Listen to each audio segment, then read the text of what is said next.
નમસ્કાર. કપાસના મબલખ ઉત્પાદન વિશેના આજના આ ખાસ એક્સપ્લેનરમાં આપ સૌનું સ્વાગત છે. ચાલો સીધી જ વાત પર આવીએ. આજે આપણે આધુનિક ખેતીની એવી બેસ્ટ પ્રેક્ટિસ વિશે વાત કરવાના છીએ જે સીધી તમારા નફા સાથે જોડાયેલી છે. ખાસ કરીને જેનેટિક્સ એટલે કે સાચા બિયારણની પસંદગી અને પાક વ્યવસ્થાપનનું ચોક્કસ વિજ્ઞાન. આ કોઈ સામાન્ય વાતો નથી, પરંતુ ખેતીને વધુ સ્માર્ટ અને નફાકારક બનાવવાનો એક વૈજ્ઞાનિક માર્ગ છે. તો આજે આપણે આ મુખ્ય 5 બાબતો પર નજર કરીશું.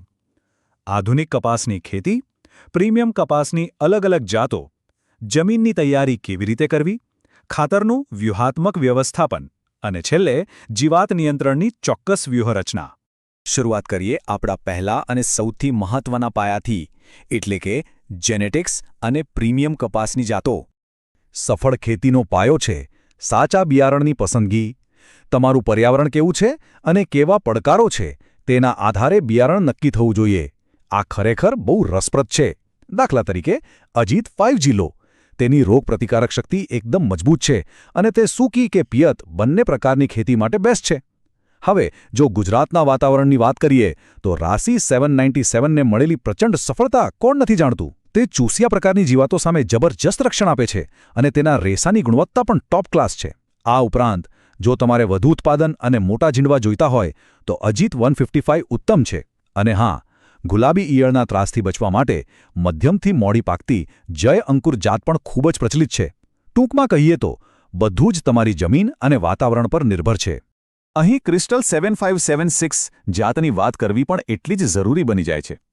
આ જાત ખેતરમાં તમારી કામગીરીને સાવ સરળ બનાવી દે છે. કેમ?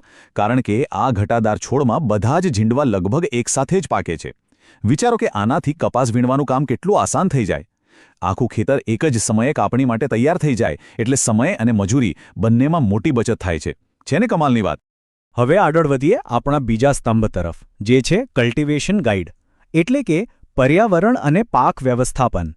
જુઓ, માત્ર સારું બિયારણ વાવી દેવાથી કામ પૂરું નથી થતું. જમીનની તૈયારી પણ એટલી જ અગત્યની છે. કપાસ માટે મધ્યમ, કાળી અને સારી નિતારવાળી જમીન એક આદર્શ પાયો છે. વાવણી કરતા પહેલા ખેતરમાં ઊંડી ખેડ કરવી તો ફરજિયાત છે જ. અને સૌથી અગત્યની વાત, જમીનમાં હેક્ટર દીઠ બરાબર 10થી 12 ટન જેટલું સારું કોહવાયેલું છાણિયું ખાતર ઉમેરવું જોઈએ. આ ચોક્કસ પ્રમાણ તમારી જમીનની ફળદ્રુપતાનો જીવ છે. આનાથી છોડને શરૂઆતથી પૂરેપૂરું પોષણ મળશે. હવે સમજીએ ખાતરનું વ્યૂહાત્મક વ્યવસ્થાપન, એટલે કે NPK ખાતર આપવાની ચોક્કસ ટાઈમલાઈન.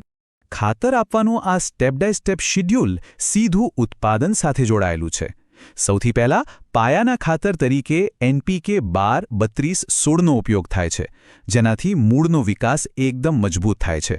પછી બીજા તબક્કામાં છોડની વૃદ્ધિ વખતે NPK 19, 19, 19નો છંટકાવ કરવામાં આવે છે.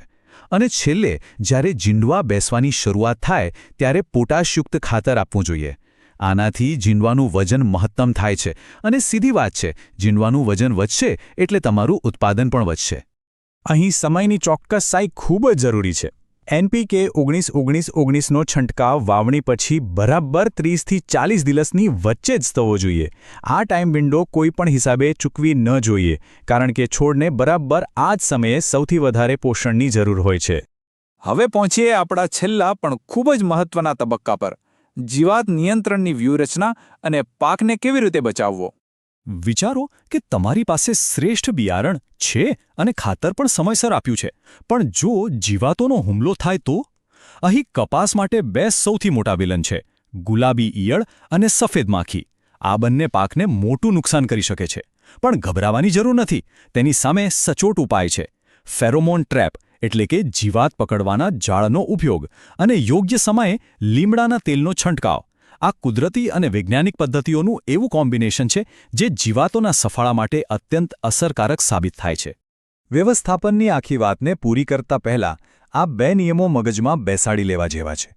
પહેલું, જમીનમાં યોગ્ય ભેજ જળવાઈ રહે તે માટે સમયસર પિયત આપવું. અને બીજું, ખેતરને 100% નિંદામણ મુક્ત રાખવું. આ એટલા માટે જરૂરી છે કારણ કે વધારાનું ઘાસ તમારા મુખ્ય પાકનું પોષણ છીનવી લે છે. જો ખેતર ચોખ્ખું હશે તો જ કપાસનો વિકાસ પૂરેપૂરો થશે. તો આ બધી જ વિગતો જાણ્યા પછી એક મોટો પ્રશ્ન ઊભો થાય છે શું આધુનિક બિયારણની યોગ્ય પસંદગી અને ખાતરના ચોક્કસ ટાઈમટેબલનું આ સંયોજન એ જ ખેતીના પડકારોને હરાવવાની અસલી ચાવી છે?